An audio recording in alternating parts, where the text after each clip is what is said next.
অনেক সাংবাদিক যাতে তৃতীয় পর্যায়ে একটি কথা বললেন, জিয়া রহমান তিনি একজন রাষ্ট্রের কর্মচারী, এক কর্মচারী আরেক কর্মচারীর ভাগ্য নিয়ন্ত্রণ করতে পারে না।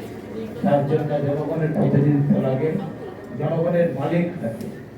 তারপরে বাংলাদেশের রাজনীতি আস্তে আস্তে করে প্রদর্শন হলো। এই যে জাদু ভাইয়ের তৃতীয় কণ্ঠের কথা বলার পর আস্তে আস্তে এদেশে গণতন্ত্রের দিকে যে প্রক্রিয়াগুলো শুরু হলো, সেটা জাদু ভাইয়ের একক কবিতা।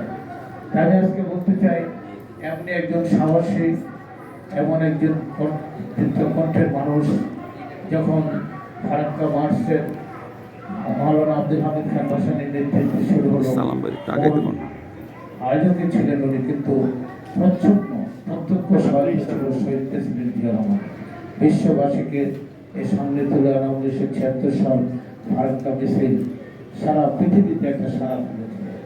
সেটার আয়োজকের মূল আয়োজক ছিলেন জাদু ভাই।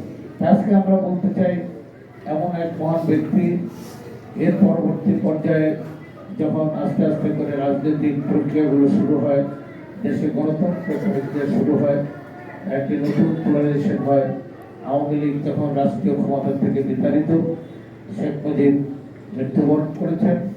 তারপরে মৌসুমী জাদু ভাইয়ের নেতৃত্বে উনি শহীদ প্রেসিডেন্ট জিয়া রহমানের সাথে আলাপ আলোচনা করে একটি তখন এদেশে জাতীয়তাবাদী ফ্রন্ট, এই ফ্রন্ট থেকে মন্ত্রিসভা হয়। উনি সিনিয়র মিনিস্টার হন, প্রধানমন্ত্রীর পদমর্যাদা। আর ভাসানীনাথ থেকে আরো দুজন মন্ত্রী হন, একজন এসএবারি এমপি, উনি বাংলাদেশের প্রথম শ্রমমন্ত্রী মিনিস্টার। নান্নভাই থাকলে এখানে ভালো হতো, জাতীয়তাবাদী ফ্রন্টের তখন নান্নভাই ভাসানীনাথের সাংস্কৃতিক সম্পাদক ছিলেন।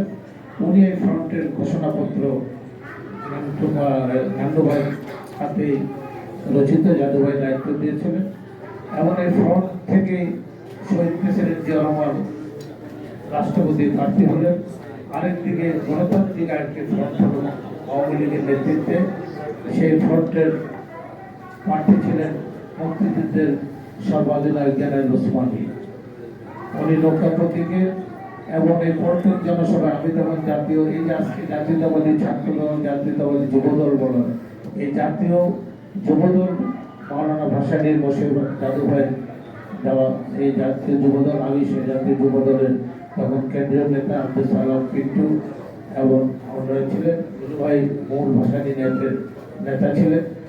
আর এই যে জাদু ভাই এখানে একটু আগে বক্তব্য, সেই জাতীয় যুবদল ছাত্র দলের নেতা ছিলেন।